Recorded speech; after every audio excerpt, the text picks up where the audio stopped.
time I answer a question, I say, yes, I replied to James Mwangi, but remove James Mwangi's name and put your own.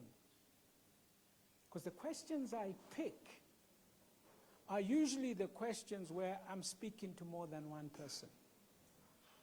Okay? So don't worry that I didn't answer you specifically.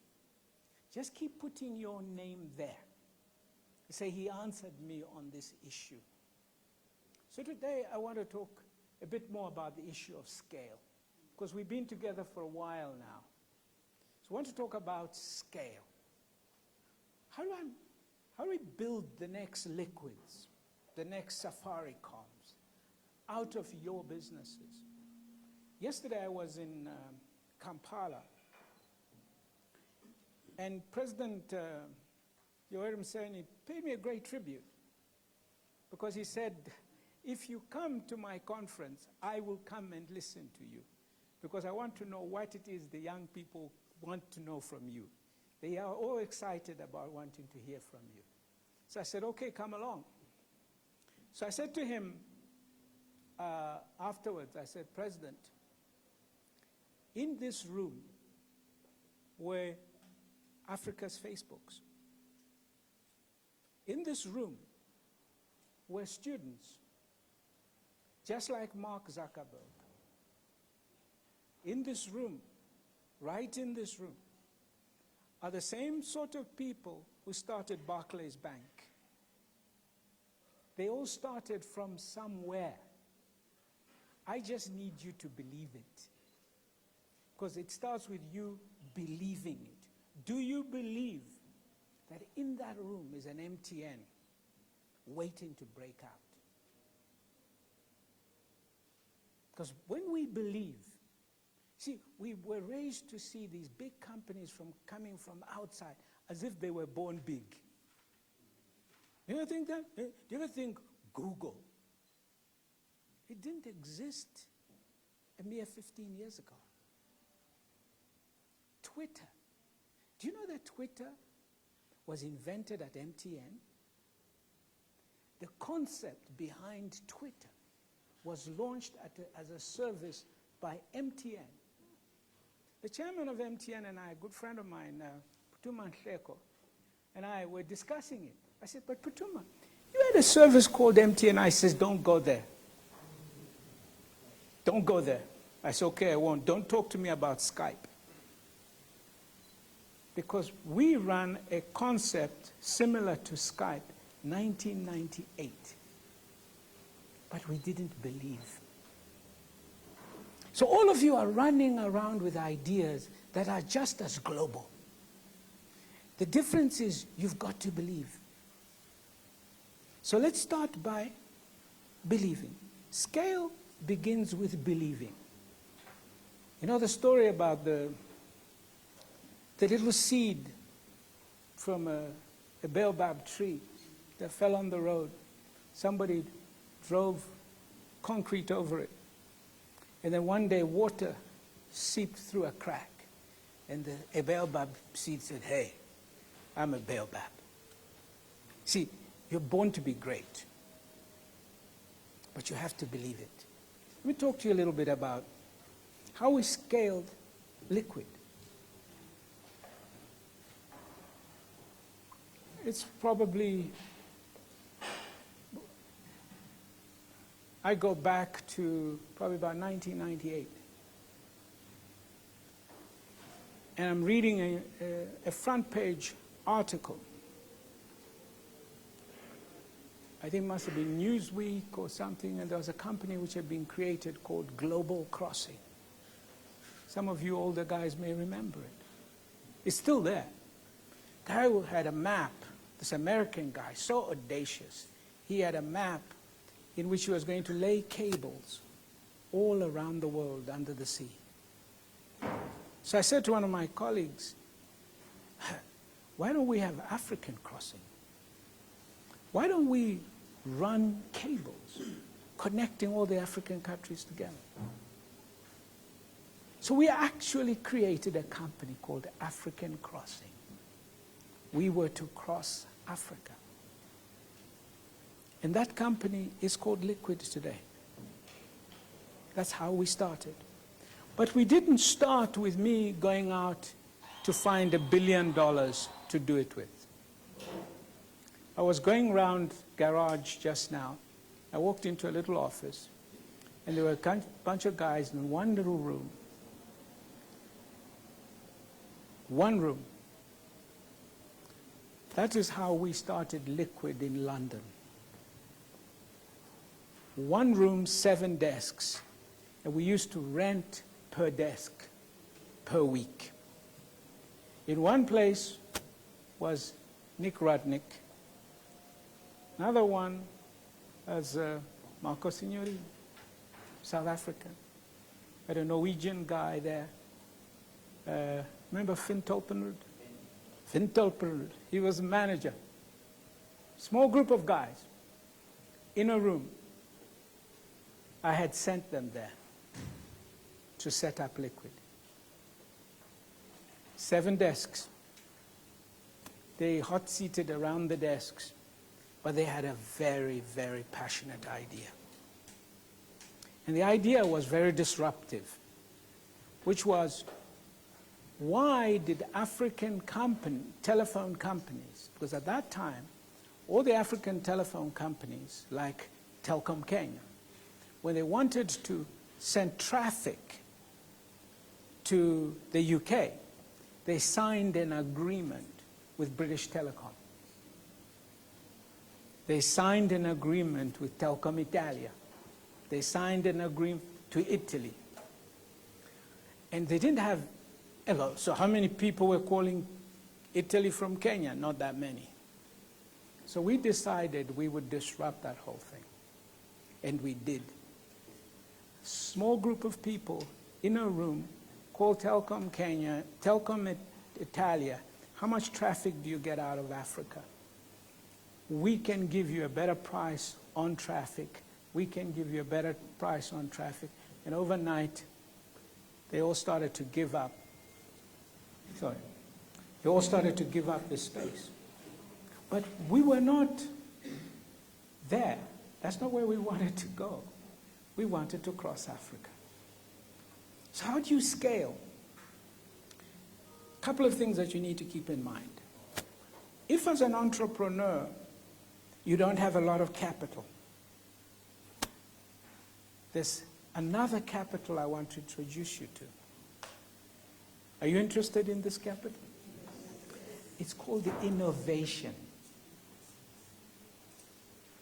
You must keep innovating because it is a form of capital. Okay, we were innovating our way to capital. Okay? We were like hustlers in a room, moving and talking about international traffic. We were turning up at international telephone traffic, setting up a desk and saying, we can give you African connectivity. People say, well, yeah, that's a good idea. It works. Can you do it? We say, yeah. We're buying capacity. At one point, we controlled all the satellite capacity, spare satellite capacity over this entire continent. And we're doing it with a small team of guys. It was all pure innovation. Okay? But listen, but there was another tool. The people.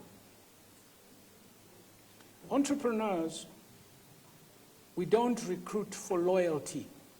We don't get interviewed and someone says, are you going to be loyal to me? Will you be loyal to me? We only do that in politics, okay? We don't say, well, are you from my tribe? Before I give you this job, I want to know, what tribe are you? We don't recruit like that. What religion are you? We don't recruit like that. We recruit the best people, okay, who are passionate. And the group of people that I had actually selected from within our own organization were actually entrepreneurs. Every single one of those guys had at one time expressed to me a desire to have their own business. So I said, well, why have a couple of little businesses? You're entrepreneurs, be in this business. And the guy who ends up running the team was the lawyer in the team, which was Nicholas Rudnick. Okay? Spotting, going beyond a piece of paper, seeing what the person can actually do is what the entrepreneur is always looking for. I can walk in this room and I can even say, sometimes I say to Dalamus, you see that young person standing there? See if we can recruit that person. Because I'm wired to recruit you. Hello? I'm actually wired to recruit you. You have to be wired to recruit people. I'm constantly looking across rooms, newspapers, articles. The young lady who runs EcoCash Zimbabwe, she was a student who wrote a blog. I think she was studying for a master's. She wrote a blog. I read her blog. I called the head of HR. I said, I want her working for our company within the next 60 days. Because I'm looking for skills.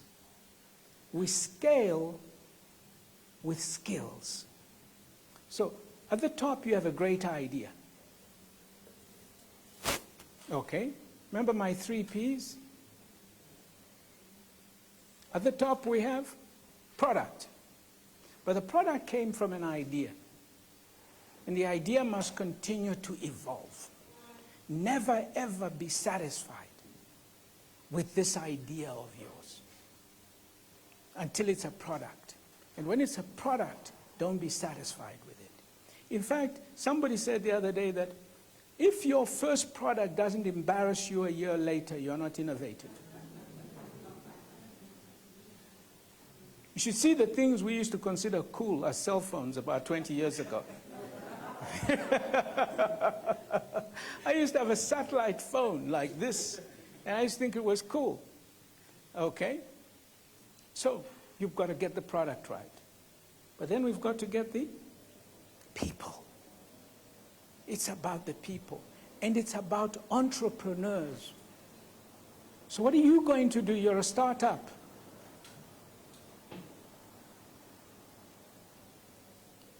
They're too expensive. Entrepreneurs aren't expensive, actually. They're the cheapest guys. Because you use the one currency you've got, which is equity. Come in and say, listen, I know you have a great idea to do this. Okay? Peter Thiel was working on PayPal. He knew about Reid Hoffman. He goes to see Reid Hoffman and says, Reid, what are you doing? He says, I'm working on something. He goes on to create LinkedIn, Reid. $30 billion company today. But Peter Thiel says, listen, why don't you join me as part of your journey to where you want to go? I thought, this is cool. It's exactly what I did when I was setting up Econet. And I needed someone to run my finances. I'm an engineer. I said, you want to start your own bank? Come to telephony. We can do it together. So you've got to reach out to other entrepreneurs. Work with the co-founder has now become a cool title. Any co-founders here? Anyone call themselves co-founder? Good, but there should be more. If you are running solo, you'll always be beat by the team. Try play soccer on your own against 11 men. Okay? So you reach out to others. That's part of the people piece. And then finally, we can talk about process. Process is that part where it doesn't depend on you anymore. Okay? So we want now, we've proved in Africa that we are great entrepreneurs. This whole place is full of entrepreneurs. The UK doesn't have anywhere near the entrepreneurs we have. Do you know that? We probably have more entrepreneurs per square mile or a kilometer for what we want than Silicon Valley. What we need is scale. How do we make them bigger? Okay? You have to believe you can build a bigger business, but you're not going to be able to do it alone. And if you think it's because you can't raise money, that is now the reason why you cannot do it alone. The issue is not always about money. It's about the skill to be able to get money. Raising money is a skill. It's not in your blood. It's not in your looks. It's a skill that you will have to learn and to make a life skill. Because you don't stop looking for money. Okay, maybe unless you're running Apple. Okay. Thank you so much for that. So I want to follow up. You talked about the currency of innovation, and I want to home in on people, because I agree with you that you have to work with a team. The problem is sometimes your equity isn't attractive enough to the people you want to have on board. And I'm sure if you look back in your journey, there's some relationships that you've had outside the business that were pivotal to how you were able to scale. So my question is, perhaps you could share a story or two of those relationships, but more importantly, for us in the room, what currency do you use to keep the people you need engaged with you when you can't pay them cash? You have a good idea, you want to use them as mentors or sponsors. How do you keep them engaged? What's the currency there? Stop looking upwards, but focus on looking sideways. In building any of my businesses, I never went out and looking for some big player. I never went to look for Vodafone or MTN or any of these guys.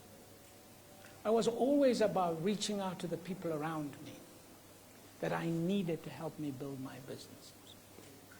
Okay? Now, that's not to say it's a hard and fast rule. But pay a lot more attention to the passionate young guy sitting next to you. By that I include the young girl too. Okay? Sometimes they're better than the young guys. So that is critical to the way I always approached it. But of course, there are always strategic relationships. Remember, I built, for some of you who need to go back to a teaching I did on what I used to call the circle of trust. That trust is so fundamental as a currency. It is a bigger currency than money. Who trusts you? Okay? So I have a problem. I want to set up this mobile money business, this mobile business. Old traditional business called mobile now. But in those days it was cool, new business. And I'm in Zimbabwe. Had been in business about 6-7 years when I decided to go into mobile. So I've been quite successful. But I go and I asked the government to say, you know, there's this new technology which has come up called mobile, and it needs you to give me a license. So they said, okay, what do you mean by a license? So I said, well, you know, you give me a piece of paper giving me permission to do this. They go away and they come back. They said, you know, you're going to breach national security. Are you working for the CIA? It's true. And so we have a fight because I was feisty in those days. So I took them to court. And you know what happened? We end up going to court and they retaliate big time. So they wouldn't allow me to do any work for government. I was kind of a banned person. I couldn't get any business. And I retreated into my circle of trust. And they just couldn't understand, how did this guy survive? My suppliers called me in and they said, We know you're good for the money. Just carry on. People, trust is so critical. Okay? Don't be transactional in your relationships with people. Only going to people when you need them. Go to people when you do not need them. Build the relationship when you do not need it. Go to the bank and see the bank manager, and he says, "Why are you here?" So I came to get to know you better. Do you need any money? No, I don't need any money. You sure? No, you're back the same. The next week you're back. Hi, who are you? Mr Masiyiwa. Why are you here? I just came to get to know you guys better. Okay? You build relationships that way. Your suppliers, the people that, they are the ones who are truly going to carry you. Okay? So I was in the construction. I needed supply materials. My suppliers would say, "Look, for you, 60 days. Or when you get paid." And boy, believe me, the day I got paid, I'd be with them. And if I wasn't going to meet that date, I came to see them. I'm sorry, I can't meet the day. Okay? Because that is more important for you. It's hard. You know, it's very, very difficult for someone you owe money to chase you if you go to see them.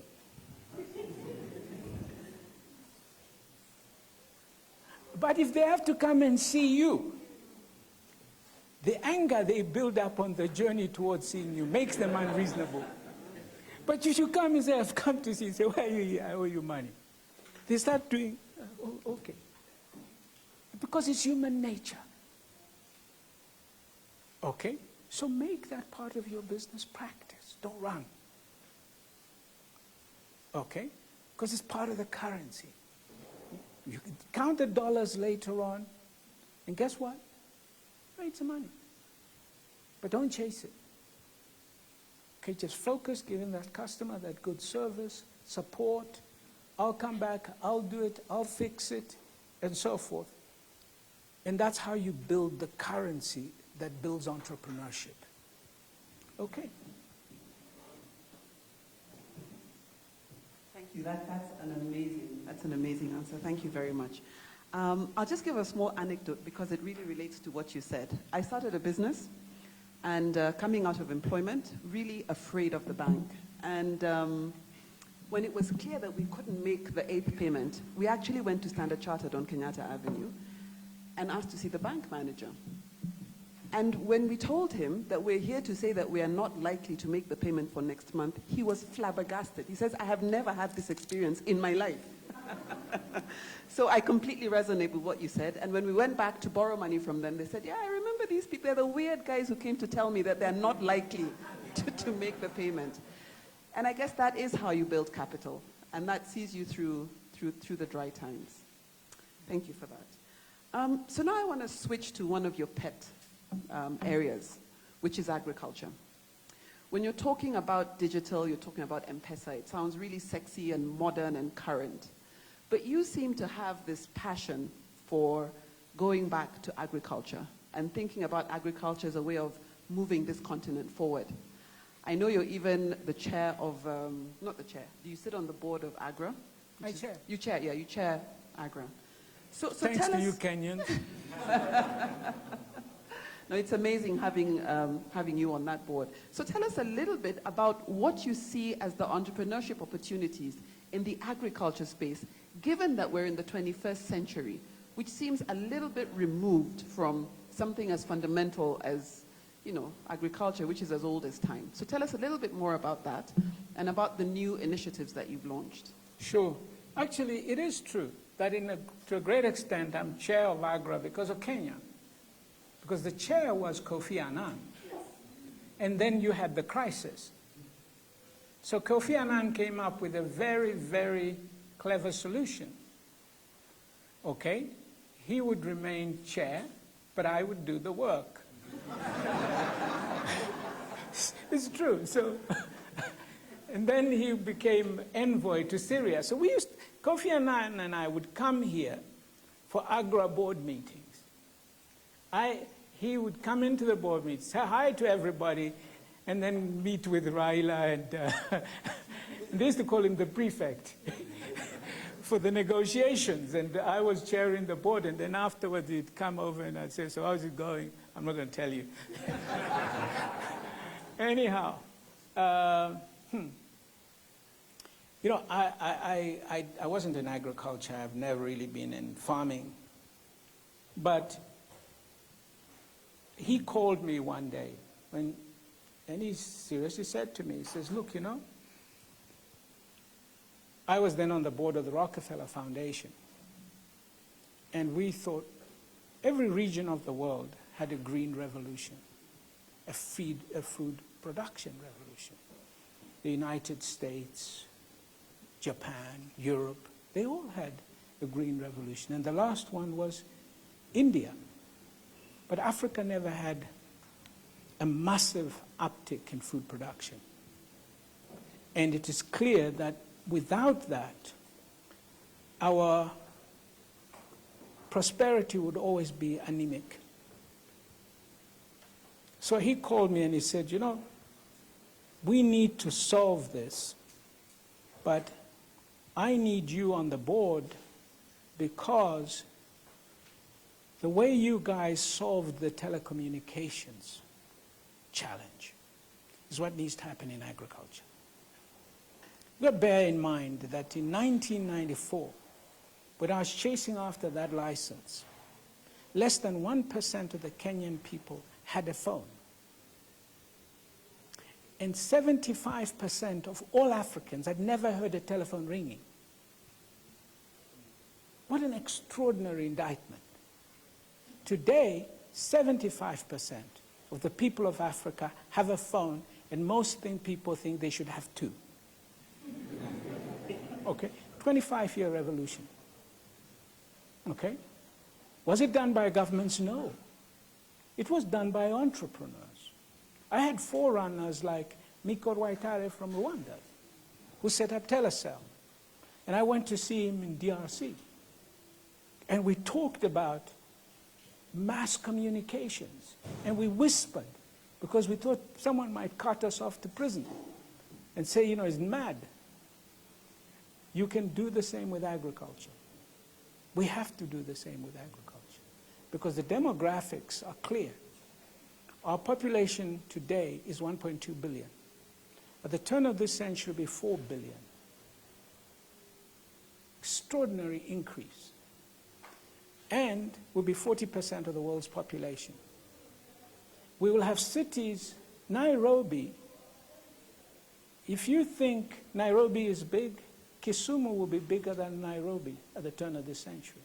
There'll be cities the size of Lagos in this country. There'll be at least half a dozen of them. Just imagine that. That's food. I don't think in terms of agriculture, as I said yesterday. I prefer to think in terms of food. The whole value chain. Okay? Whether you are doing potato crisps, or you are feeding urban populations, or you are going to be the Starbucks brand. Why is it that Starbucks buys our coffee? They have 20 billion market cap, the size of medium-sized African country from which they buy the coffee. Do we blame them? No. We blame ourselves, because we have to create the brands. We have to buy our own coffee and create brands, and our own cocoa. We cannot sit back while the Nestle's are $300 billion companies. Okay? Or you buy palm oil and you create Dove. And we are there. The generation, the most educated generation in recent history. The pressure is on you guys. It's not government. We are the ones who must create these brands, these products. That's why we're here. in facilities like this. But let's talk questions now. Who has a question?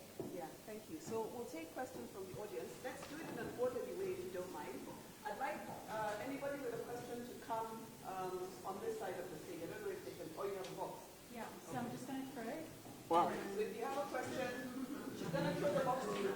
Can I ask that as you throw the box, please be mindful that we have a mix of both men and women. And like Strive said, please no comments. Let's focus on one question per person. Yeah, so let's go first. I think the first hand was here. Gentleman in a blue jacket. So stand up, say your name, and then do your question.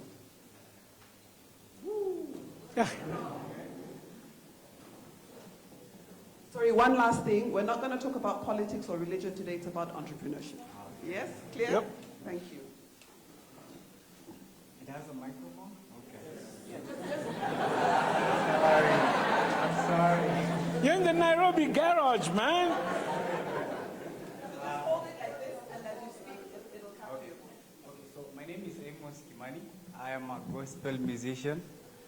That's why I don't know so much about entrepreneurship. But 1 year ago, I quit gospel music. We were actually soaring really high.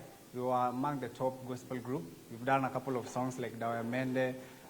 I know you know. So I quit 1 year ago. I called a beautician, and I asked her to come to my makeup video shoot, and she charged me 5,000 shillings just to do my makeup. And I was like, why am I paying you and I've not even seen you yet? So out of all that commotion, I realized there's no place where somebody can get a beautician, whether you have a wedding or you're sick in hospital or you have a Rora show tomorrow, you can't get a beautician. You only depend on referrals. You always end up asking, oh, nani alikufanyia makeup and all these things. So I created a beauty app. It's called Tausi. So the beauty app in itself, I pitched to you, sir, on Facebook, and he I'm sorry, I'm starstruck. I've been following you, sir, for the past 3 years. I thought I was a celebrity until I bumped to him on Facebook. This is politics.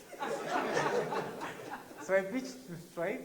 He loved the idea. You replied to me back twice. I never got to hear from the team. I only got to hear from the team a couple of days ago. When they heard I was coming. Yeah, that's when they got back to me. But I think the app that I have is a sleeping giant. Everybody have been pitching to either wants 80% of the company or they want to run it. That's the problem that I have. My problem was not actually finances. It was actually getting somebody to be a co-founder, somebody who understands business to work with me because I was coming from an entertainment industry. So how the app works is you can download the Tausi app. You're going to find Okay, Okay, I'm sorry. So big ups for taking advantage of the moment. I think we've all had Tausi app. There are many business advisors in the audience. I'm sure they'll be looking for you. Okay. So did you have a question? Yeah, my question. I'm sorry. So my question is how should I go about people who want to invest in my company and they want a bigger portion of it? I had a meeting yesterday. Somebody was saying if they're going to invest money into the company to have billboards and everybody understand how the company works, they want 80% of the company. So I don't know how to go about it. Okay. Thank you. So first of all, let me correct one very important thing.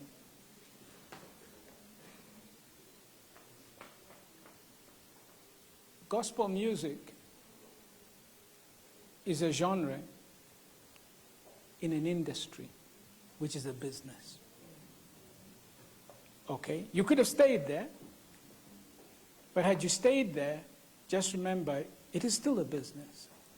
There's still a business behind entertainment. Okay? So if even if you're an artist, you can be an artist who's an entrepreneur. Michael Jordan is a billionaire. He played basketball, but not every great basketball player became a billionaire. Okay?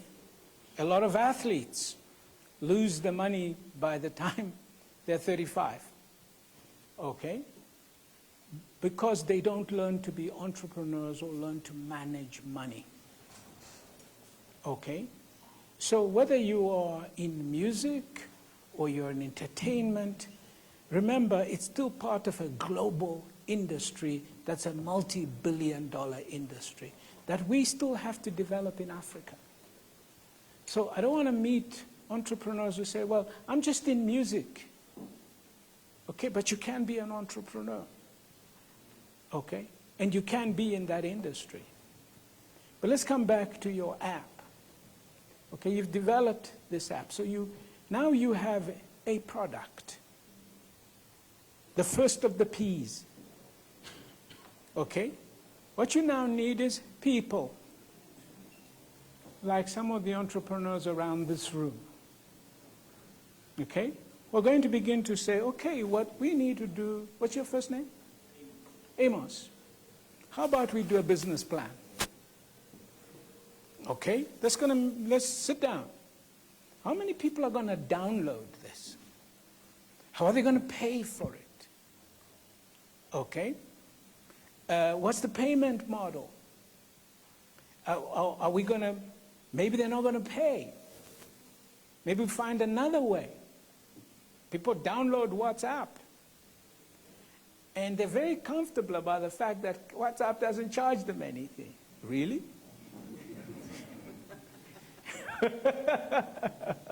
Yeah, they sold you down in China, right? Somewhere like that. All that data they collected from you. They know so much about you. You'd be scared. They even know how many teeth you have. No, I'm just kidding.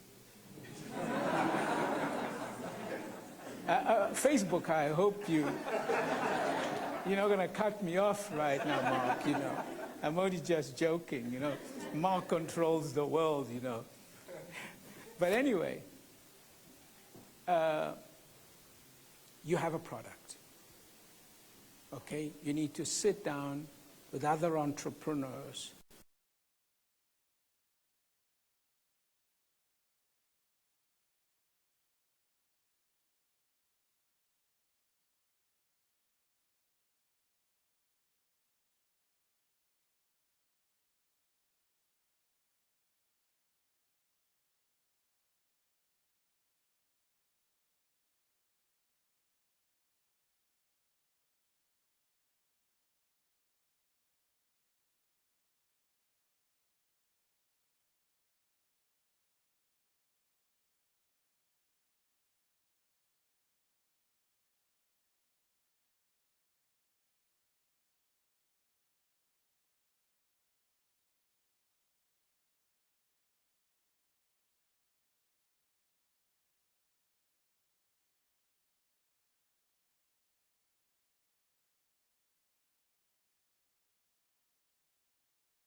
So my name is Inez Muvure. I am an education entrepreneur, and this is my question. So leveraging on opportunities for impact investment for the future, given that, now according to my statistic, that developing countries need, and Kenya is one of them, and all of African countries are developing countries, we need 100 years to actually match up to the learning standards at developed countries. Yes, I'm an education entrepreneur, and what I do is We are currently setting up a center to develop a pipeline of young leaders and entrepreneurs. So far, we have placed at least, actually more than 50 students in the world's top universities. Name them: Harvard, Yale, Duke, Oxford, Cambridge, McGill. And that is what we've been doing, but it's not enough. What we want to do is place hundreds in Kenya only, and we want to extend that. But given the limitations and the inequalities in our industry, and also so many people, the education sector is one that right now is very crowded, and everyone thinks that they can innovate. Everyone thinks they are an education enthusiast. So there are a lot of shortcuts that we are actually experiencing. We find that every institution is offering entrepreneurship as a course. Every institution is offering BA Finance, they're offering BA Entrepreneurship, but cannot leverage on that to actually enable the institutions to stand. You find that lecturers and universities are complaining of... So what's your question? Leveraging on opportunities for impact investment for the future in the education sector. Okay, so 3 comments. It's not going to take us 100 years. They lied to you. Listen, I'm 58. I'm not that old, but I'm old enough to remember China. I would watch on TV millions of bicycles with their little gray suits. They all look like Mao. Look at them today. And it wasn't 25 years ago. We're going to do it much shorter. Okay? These great cities you see, Chicago, less than 150 years ago, not much better than Kibera, some parts of them. Just go read your history. You know, so people have forgotten. There were once slums in London. Oh, yes. I remember as a student in London, there were parts I couldn't go to. They've cleaned them up. Okay? So let's not look at it and say, we're not going to do it, because we will. The path to the future is never a linear line. It's only a linear line when we measure backwards. It does that. Okay? And then we say to that point, and then we say, oh, we started here. So now it looks like we did that. But we didn't go that way. Okay? Africa, all the numbers for me are just pointing to an extraordinary future. Can I share some with you? Okay?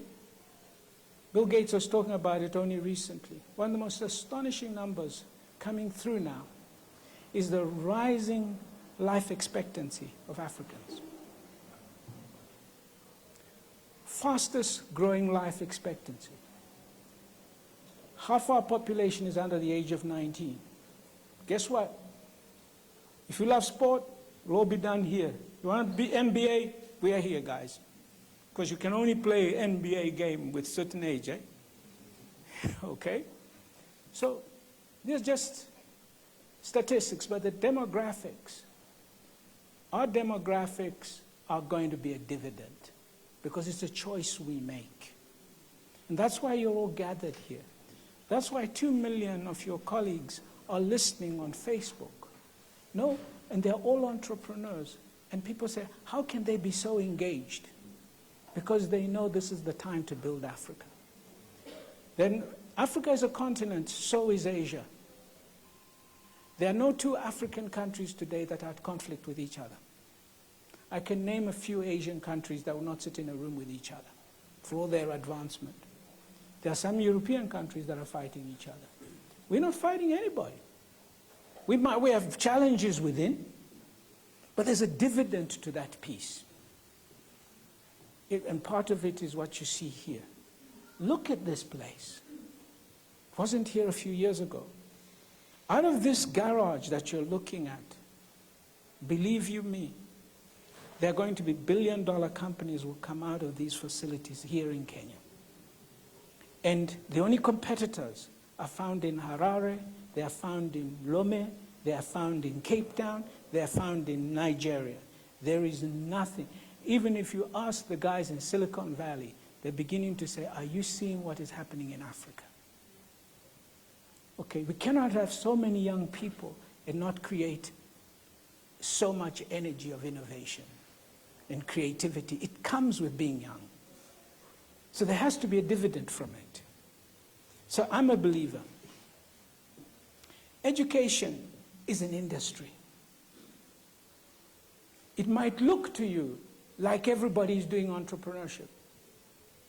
How many Chinese students do you think are in the United States studying at top American universities? Anybody got an idea? Last I looked, it was about 300,000. 250,000. We have less than 10,000. Okay? But, so we send as many as we can to the world's best universities because they have resources and infrastructure that we could take advantage of, just like the Chinese do. But guess what? Right now, I'm interested in a program from you to get students to Ethiopia, to get undergrad students to Harare, to get African students to go to Dar es Salaam. Because when I was a young boy at university, growing up, before I went to university, I asked my parents, what's the best university? They didn't say Harvard. They said Makerere. When are you going to tell your children that? Because they'll only be good when we decide they're going to be good. Okay? So yes, let's send the students to Xinhua, to wherever they are. Because we need that. We need them to come back with ideas and suggestions that we can use. But we also need a massive push for exchange of our young people to be going to these other African countries, traveling to them. Because that is what is going to be part of the DNA that we need to develop this continent. Thank you. So we're going to have more questions. Maybe not you. I don't know how to see. Let's pick someone from this side. Yeah? Which one?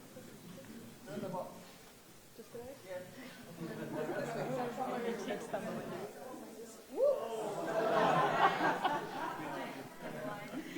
I feel like possibly if you have a question, could you come to the side and make a line? And then it'll be more democratic. So just, no, you want to sit? What can we do? We're going to have to do what you guys want to say democracy. All right, let's go with the question. But I hope you can see that if you make your question short, more people can ask questions. Yes. Yeah? I'm sorry. Go for it. My name is Caroline Kusimba. I'm in commercial laundry, specifically industrial laundry. My question is on behalf of someone who's watching online. Mr. Charles Anyimo is an entrepreneur. He started an annual conference for entrepreneurs in Ghana. So his question is, would you be his speaker in the event in September?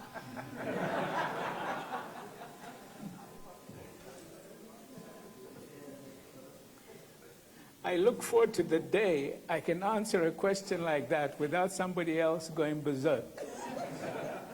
There's all sorts of stuff that we need to look at before we can. Okay? It is just to be here, you know how hard it was. But I appreciate that.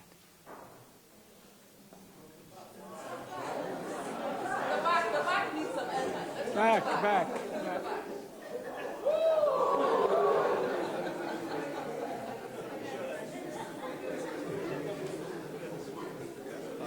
Does the garage have liability insurance? All right, let's go. Who has the box? Let's have a quick question. All right, and then pass it to the lady in the back when you're done. Hello everyone, my name is Takwani Mwando from Asilimia, where we're working to make M-Pesa free. First off, I have to thank you, Mr. Masiyiwa, for being so available to the entrepreneurs. My question is, every so often in the ecosystem we'll complain about how capital is biased. And the question that comes back to us is, where are the local high net worth individuals and why are they not putting money so that we stop complaining about capital being biased? I know you've done quite a bit in your own space. Being here is an investment in its own self. But what happens in the spaces that you get into and meet African entrepreneurs who have become successful or they become high net worth and they're not giving back capital to the entrepreneurs that are coming back? Well, there's two aspects to your question. I was in the US last week, and I met a couple of private equity funds. Now, by now, many of you know what a private equity fund is. And you know what was sad about what they said to me? Not enough deals out of Africa. We're closing offices. Not enough deals. Not enough entrepreneurs of scale to put money into. It's one of the reasons why I keep talking about scale. See, it's extremely difficult for someone to invest under $10, $15 million on scale. You need scale. The easiest thing to do, if I say today I need money for liquid, I'll be oversubscribed 10 times because it's got scale. Okay? So one of the things we've got to do is to break this logjam of getting scale out of our entrepreneurs. We need you to become bigger. So you say, well, then that's a chicken and egg, right? How do I get bigger if I can't get access to capital? One of the challenges we have, and I've been discussing this with our regulators and our policymakers, is we need venture capital. Okay? Because before you ever get to, we should not be funding you with banks. We need to fund you with venture capital. Okay? Some of you, what should be happening is, in this place, garage here, there should be at least 10 venture capitalists sniffing around you guys because they have a need to deploy capital. And the size of the ticket. And the size of the ticket. The venture capitalists, we need entrepreneurs to be spinning out of these banks and other institutions to become your venture capitalists. A guy who is sitting is happy to invest $100,000, even $25,000, because he's looking after half a dozen entrepreneurs who need a lot more hand-holding than the bigger guys. Okay? Now, that capital, our structure is not properly put in place for that. Because those guys should be drawing capital from insurance companies, pension funds. So our pension funds who go and put money in the Nairobi Stock Exchange should be setting aside a little bit of the money, okay, and finding entrepreneurs say, listen, here's $10 million. Go invest in some young people, okay? And guess what? We're big enough to lose every cent of that, okay? Because that money, even in the United States, does not come from big high net worth players, okay? Because that's a fallacy. The idea, I won't mention myself, okay, because I cannot talk about what somebody does with their own money, okay? But the idea that, look, you know, James Mwangi is my friend, so he doesn't mind me saying this, but you know, I don't know what plans he has with his own capital. He's still growing his business, okay? We don't yet have, there are not that many of these high net worth individuals. And let me tell you, ever before they think about helping entrepreneurs, they're even more vulnerable players in the market. Okay? I just had to put $60 million behind a cholera campaign. Okay? The $100 million challenge fund I put up was not aimed at guys like you, because you're actually well up. I'm thinking about, what about a woman in the village who just needs 500 to start a chicken project or something, because she's got to feed a family. Okay? That becomes part of philanthropy rather than impact investment. And you talked about impact investing. Impact investing is a pretty new concept out of the United States. Okay? You also got to bear in mind that some of the things they can do out of the United States, a lot of it is driven by US tax structures, okay, which we can't do because we don't have the same tax structures, we don't have the same tax breaks to help us to be able to do it for you. So we can't sort of have an approach, say, well, these guys can do impact investing, why can't our guys? Okay? There isn't that much surplus that has yet been generated. You're probably the generation that will generate a lot more surplus, hopefully. Okay, so let's not look too much to them. There's a lot of stuff we can do, okay, particularly around, I mean, one of the things I say, I talk of Kenya, is got the most, outside Johannesburg, the Nairobi Stock Exchange is one of the most exciting on the continent. It is. But what it is missing is a capacity to help small business. If I were to sit down with them today, I'd say, you need to do more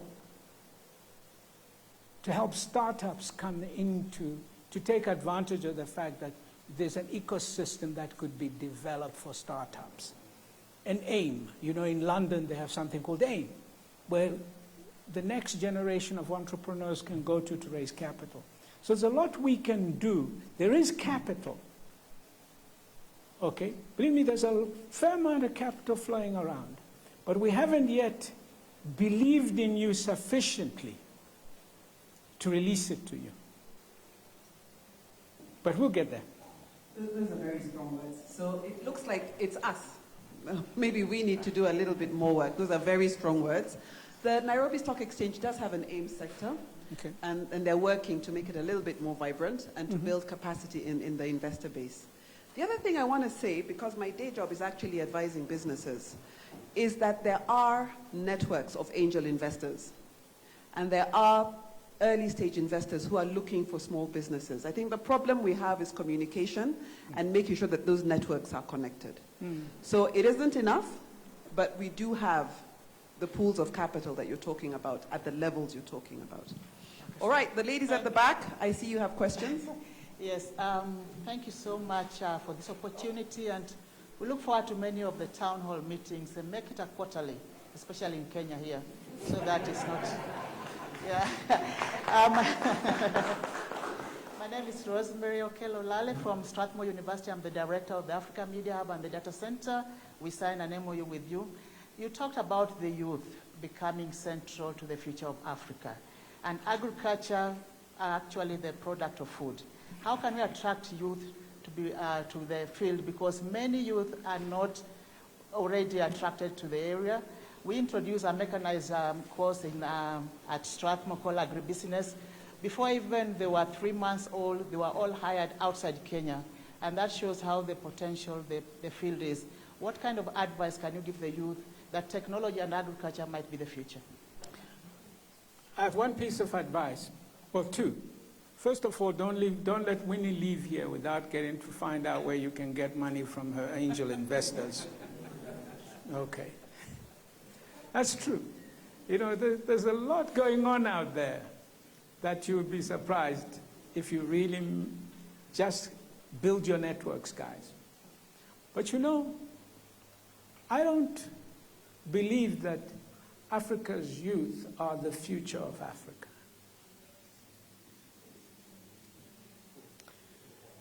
They are the now.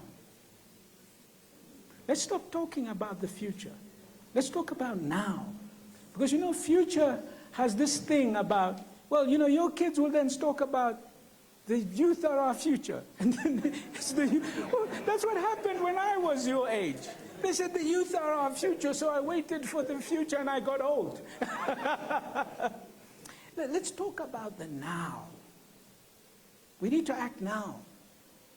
Okay? I mean, I said that just for the sake of provocation. Okay? It's now we need to act. It's now we need to do something. Okay? But let's come back to a little bit about agriculture. As I said earlier on, let's look at it in the broader sense of the opportunity. Feeding 4 billion people. What an opportunity. What do I want? Okay? How many Nestle's and Unilevers are waiting to be created by Africans? Just think of all the food companies, Kellogg's. I mean, just give me some. We can create them right here. Brands that will reach out not only to Africa, but to the rest of the world with food they've never even tried out before. Hey, what can we produce with millet for the future? They haven't tried millet, right? Yeah, it's cool stuff. So I'm talking about us looking broadly at the food chain. Yes, we still have to do primary agricultural production. The reality is 80% of the food that we eat on this continent is produced by smallholder farmers. And these smallholder farmers, the majority are women. They don't own the land. They have no access to capital. It's not mechanized. And when they have produced it, guess what? We take their cotton, we export it, and we give them some subsidy. Local money. They never get a share of the forex. We live off the poor in our cities. They're the ones producing the food. And they have no benefit. They're living on the edge. They don't get enough protein, so we get stunting. Stunting in some of our countries over 40%. And then we watch it on TV. We have the technology to bring it into our sitting room, and we don't have the will to do something about it. Okay? We have to make the difference. We have to go out and see what we can do to change that. The technology is there for us to mechanize. The technology is there for us to put the hoe into a museum in London, because they're the ones who want to see it. I don't want to see the hoe again. Okay? Do you want to see it again? I don't even want to go and see it in a museum. Let it go to London. Okay? We gotta move, and we gotta change this stuff. Okay? So that's really where I'm coming from. Thank you. Move the box to this side. Where's the box? Oh, the box is here. Oh, you have it. All right, go ahead. At the back as a We'll bring it back to the front. We'll bring it back to the front. After, there's the back. I have to talk for my people. All right. Thank you for this forum and for sharing your ideas. It's invaluable. My name is Dr. Michael Magoha. I'm a consultant neurological surgeon, lecturer, and entrepreneur. I know this is not the place to discuss and ask you an in-depth thesis, but seeing as you're sharing your thoughts, I'm in a bit of a field which is in between but just to the side. What are your ideas regarding healthcare and entrepreneurship? It's almost taboo in a way because one, most people don't understand it. Two, innovation in our space tends to take long and tends to be laborious, and we tend to get things like Theranos, which made no medical sense, but it went on for 14 years without any doctors on the board. And such things tend to happen. So that's the first step. What do you think about technical expertise and medical entrepreneurship? And then number two, how do you gauge, because you hit the nail on the head. Africa is rising with life expectancy, number one. Number two, most of the population is young. Reports say that Kenya alone, they say more than 60 to 70% of the population is below the age of 35. Problems are coming. We know this. One, people have to be able to eat, so we're on agriculture, but after they eat, they will get sick. It's the truth. How do you govern?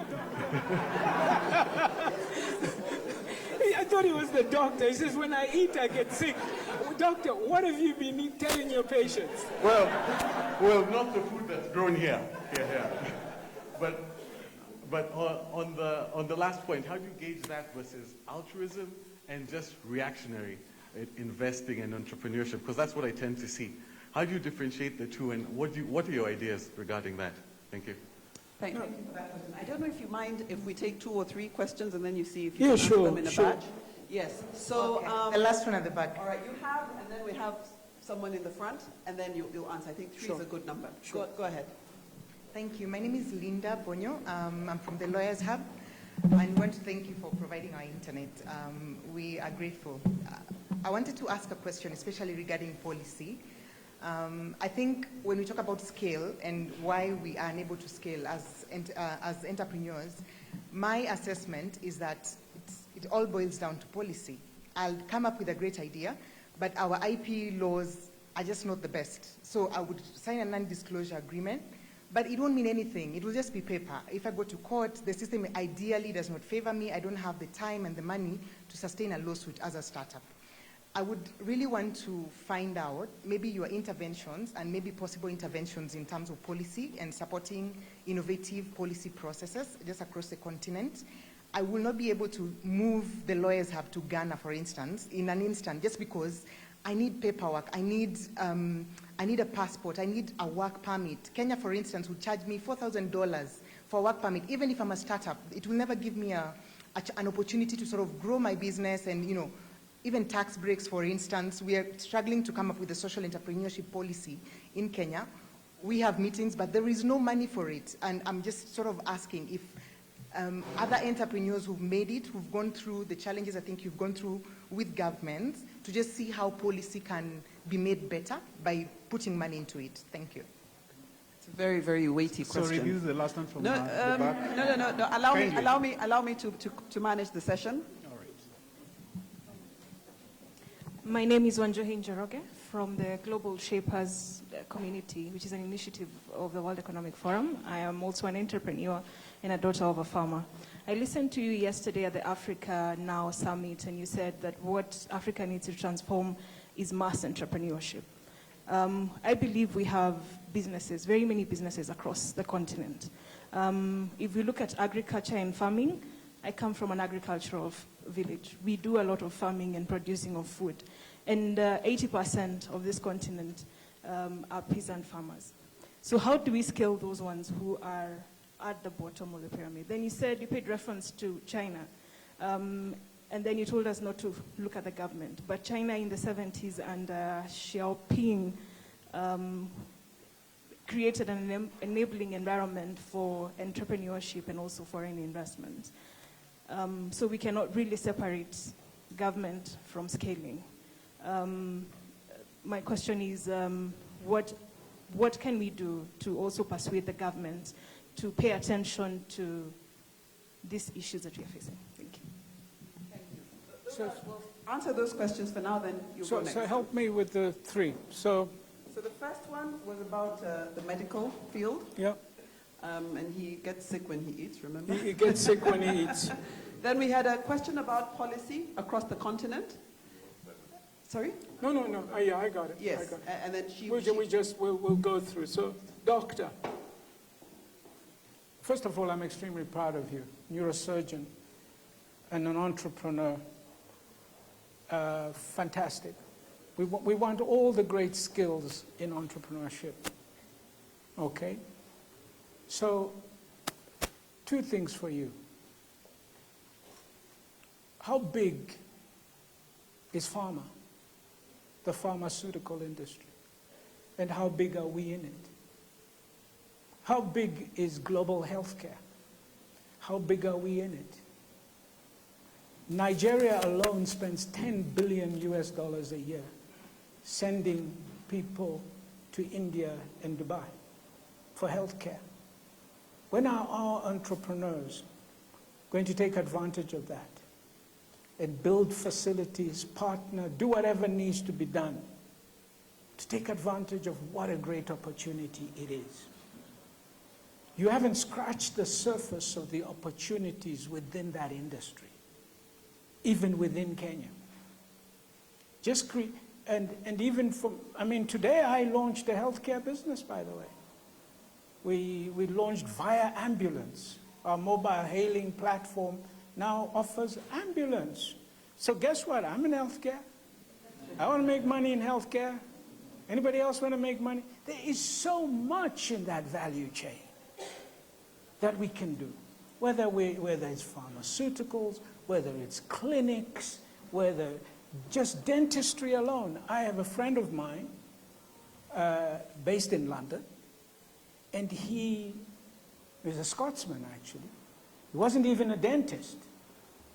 He became a multi-millionaire, opening dental clinics in the high streets, branded healthcare clinic. We've got so much opportunity, guys. You don't have to be a brain surgeon. It's nice to have them. But if the brain surgeons don't get up and do it, just get up and do it. The opportunities are phenomenal. And let's reach out to take advantage because it's a global industry. There is nothing wrong with private hospitals. There is nothing. We need our public hospitals to work because we pay taxes. Okay? But there is room for private hospitals. There's room for private clinics. There is and there's nothing wrong with building a powerful healthcare sector in private hands. So we're waiting to see public companies from that sector beginning to emerge more. There's a lot of great South African public companies in healthcare. Just health insurance alone is a massive. Guess what? I make money from health insurance, by the way. Nice business. I'm in it. If you wait, I'll come into another one. I'm waiting for you. And when you don't come, I come and do it until you come. Okay? Policy. You know, IP protection and policy. IP matters. Okay? Certainly if you invent something and you can protect it and you can get a patent or copyright, it matters. And we want to see as much IP and copyright being generated and protected. But let's not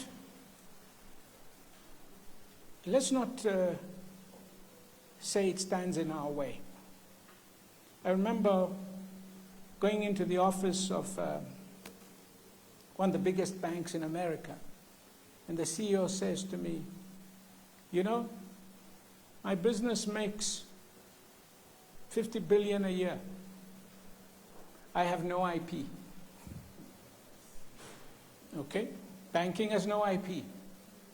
Okay? So there's a lot of business out there. Safaricom has no IP. Okay? And by the way, here in Kenya, when people look at you from outside, they say, what a country.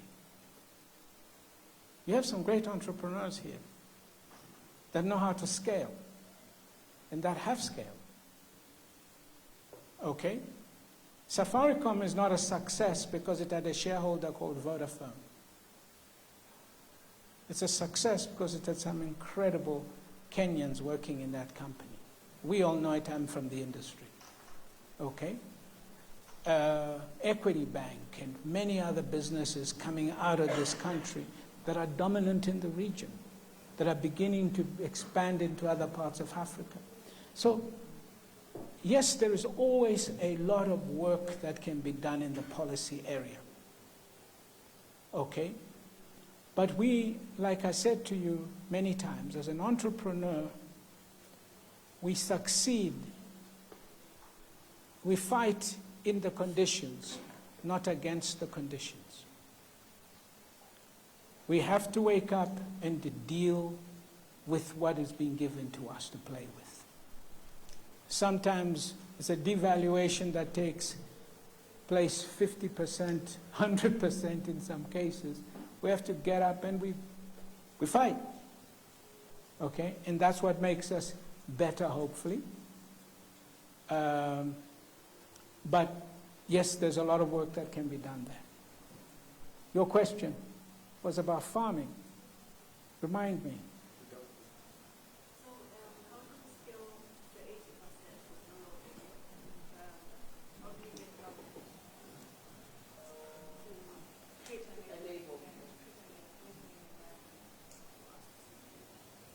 Let's look at smallholder farmers.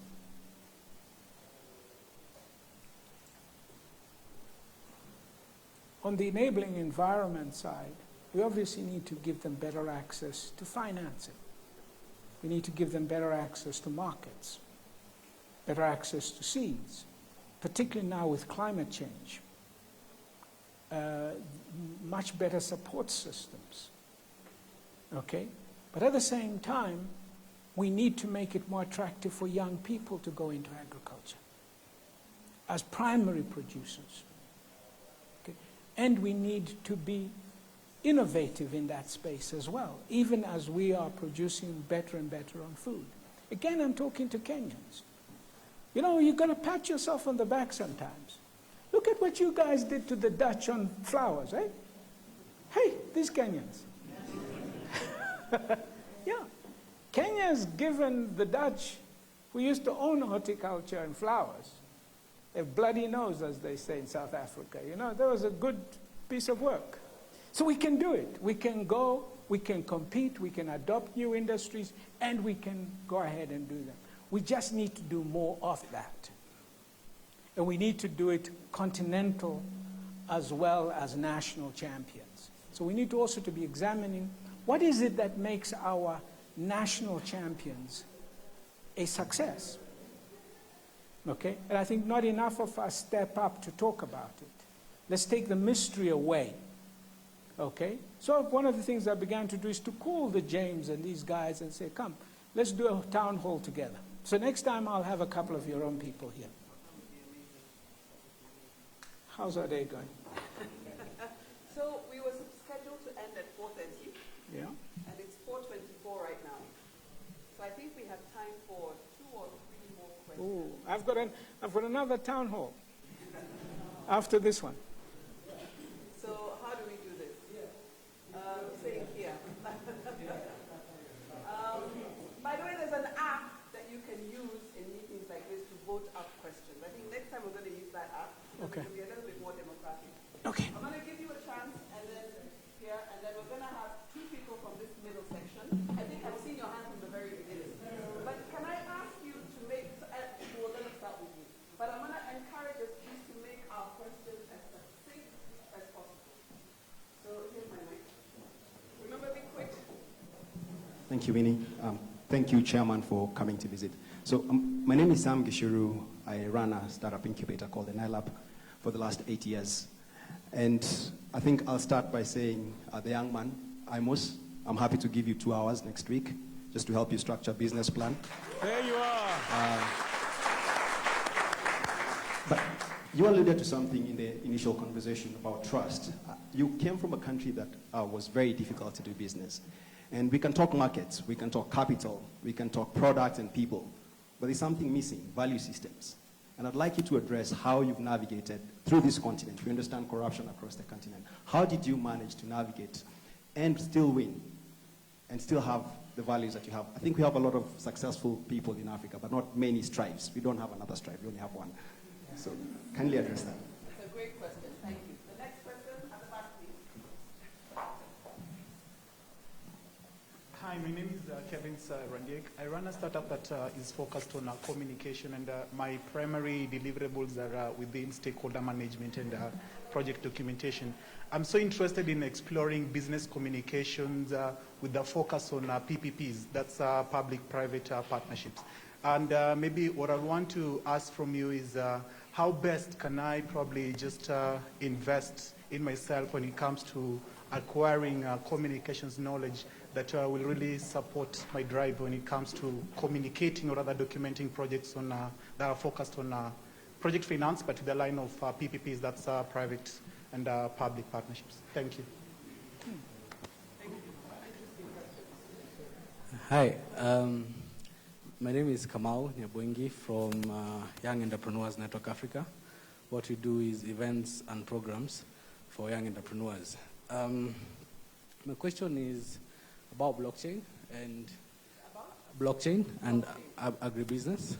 So how, with the potential blockchain has, what are your thoughts about it being able to enable the youth create small democracies and economic systems that are even independent of government, for them to be able to store and share value amongst each other?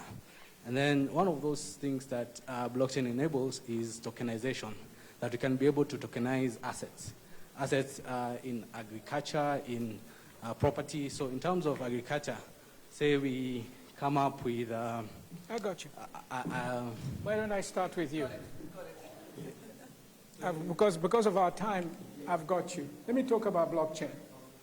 Okay? Blockchain is a technology. Just like mobile is a technology. Just like artificial intelligence is a technology. Technologies don't come with ideology. Technology is amoral, just like money.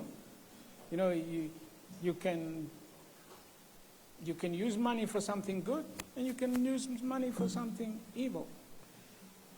So I can't talk about, will blockchain bring democracy?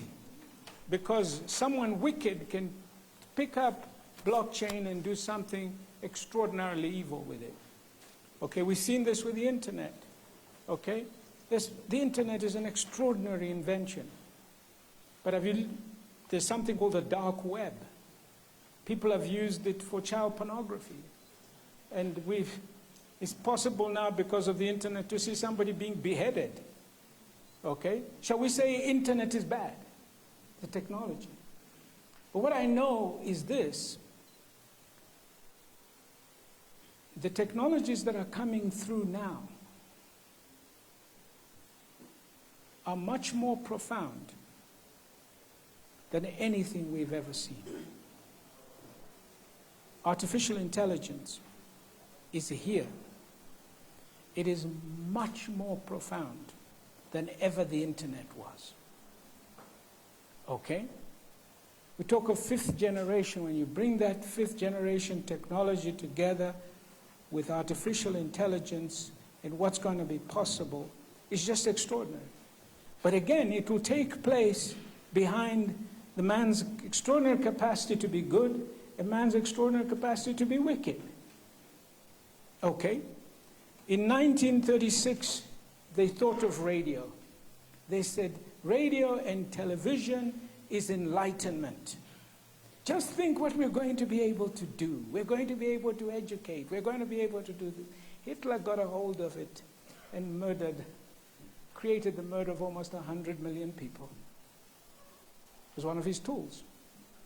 Okay? So we cannot, technology is technology. It's a tool. It's like an axe. You can chop somebody's head off, or you can do something good with it. Okay? So we have to guard against the misuse of technology. Okay? But the history of technology also says this: it generally takes us forward.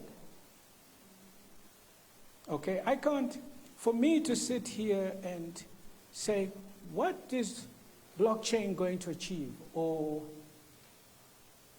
artificial intelligence? Is it going to mean millions of people without jobs? It's like somebody watching the Wright brothers in an aeroplane took up in the air and say, so what do you think it will achieve? What do you think a plane will achieve? Did he know that today 1.5 million people are permanently in the air?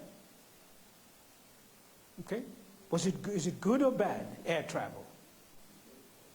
Okay? But things go wrong, bad things go wrong, and we had this extraordinary tragedy in the last few days. Okay? So, blockchain, great technology, artificial intelligence, biotechnology, gene editing, you name it. I love technology. I'm in technology. Okay. Use it for good. Where's my other question? There was somebody asked a great question from the back. Remind me.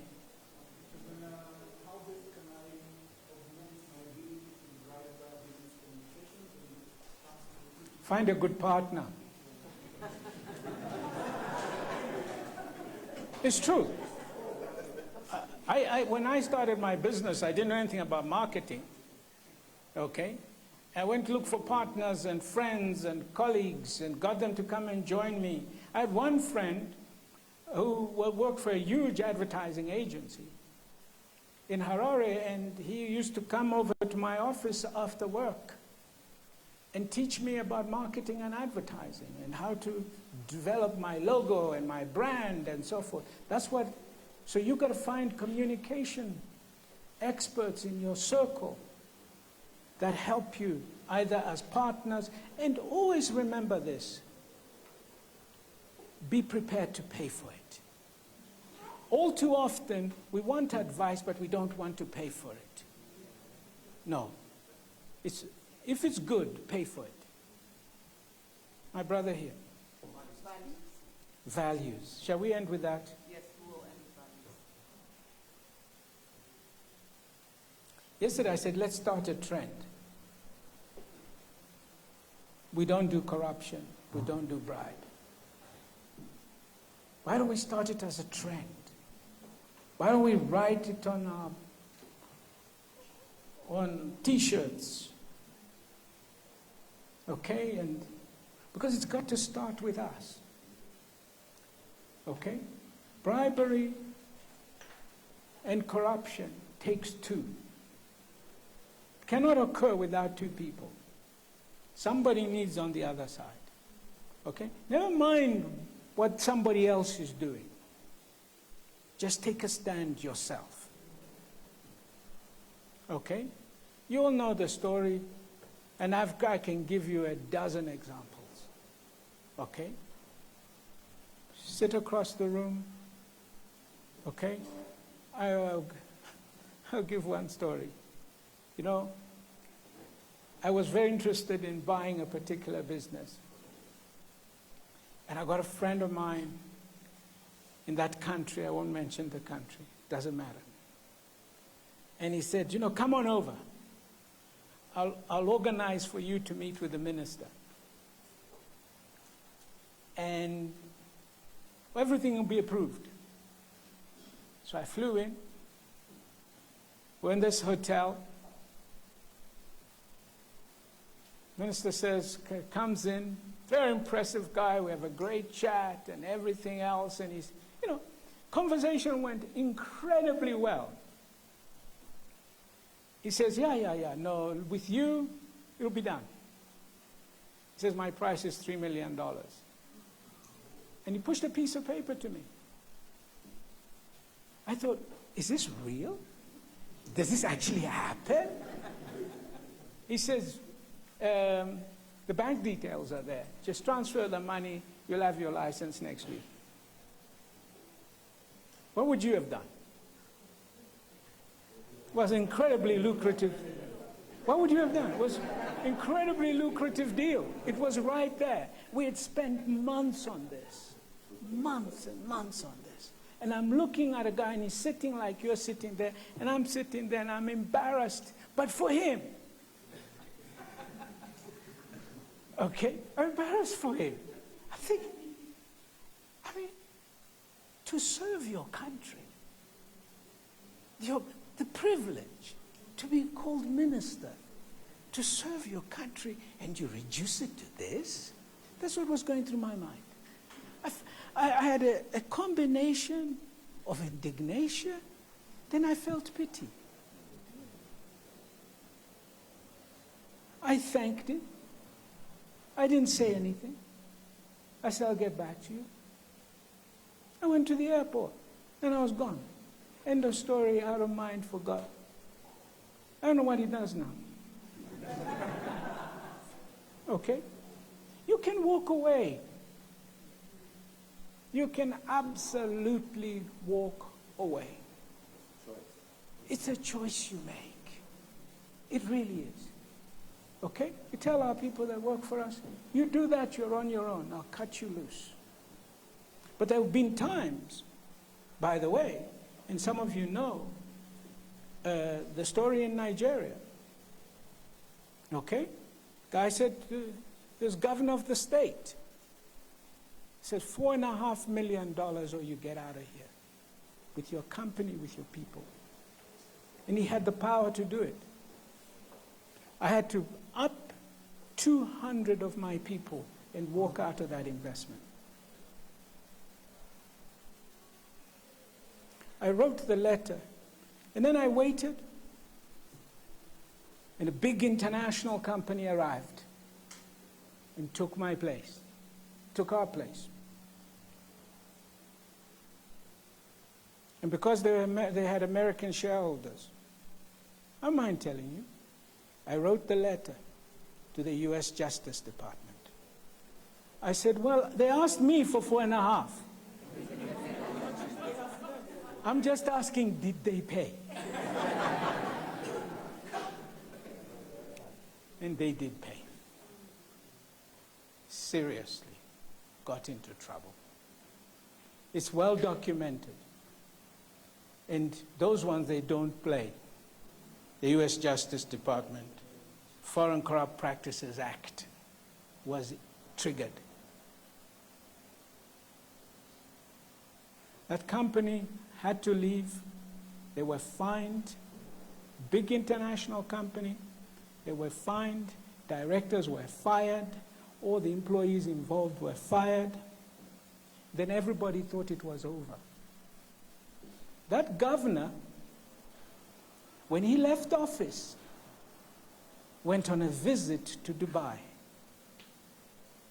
In the middle of the night, knock, knock, knock, Interpol.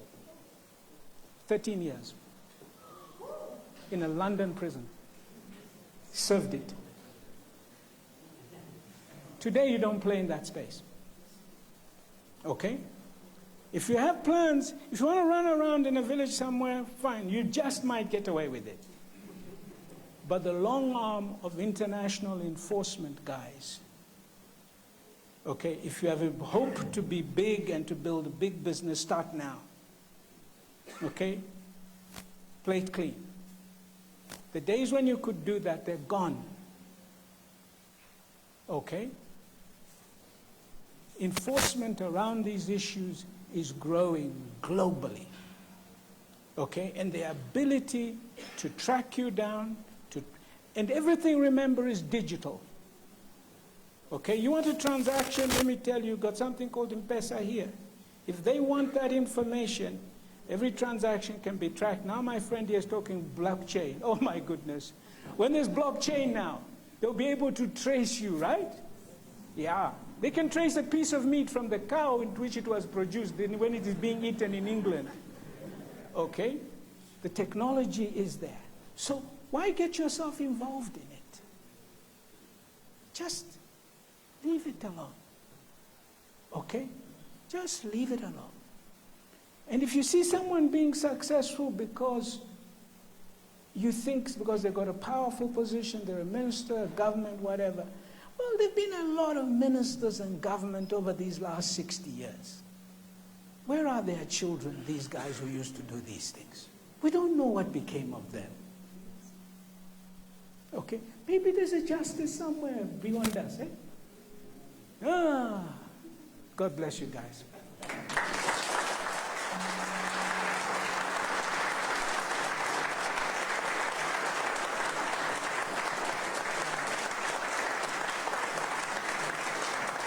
Chairman, that was amazing. Thank you so much for sharing so much of your personal story to us and those very profound answers. We really appreciate the investment you're making in us by creating this time for us. And I think to us, it's a lesson. I think everything I've heard points back to us. What's our intention? Do we take ourselves seriously enough to move our agenda forward? And the reason why this is even more special for me is because when I was a young analyst, I actually did a transaction with Econet Wireless. I don't know if you remember, I met you in Zimbabwe. And what was very striking, you're sitting there in a white suit, in a white shirt. Very iconic. So thank you very much for sharing the story. I think ending on a values note for Kenya is very special. We're having a moment here where it feels like we're going to be overwhelmed by corruption. But to see a successful business who's walked away and said no is a very encouraging note to end on. So I'm going to hand back over to you, Ben, and thank you very much. Let's give another hand of applause.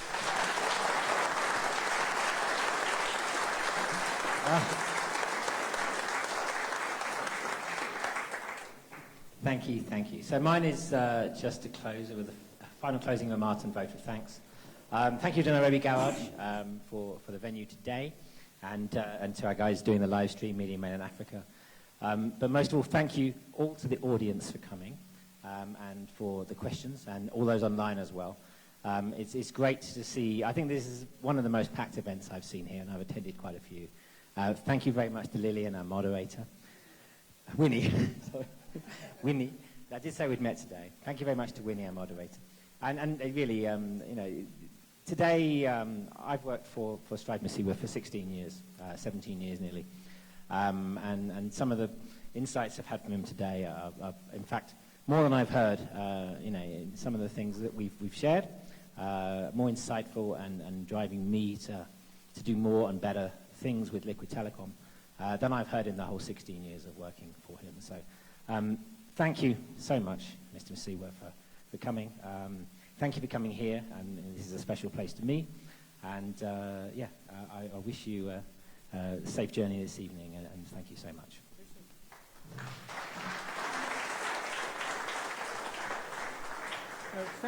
Thanks for hosting me. No, Look thank you very forward much. to It was great. Pleasure. Kelly.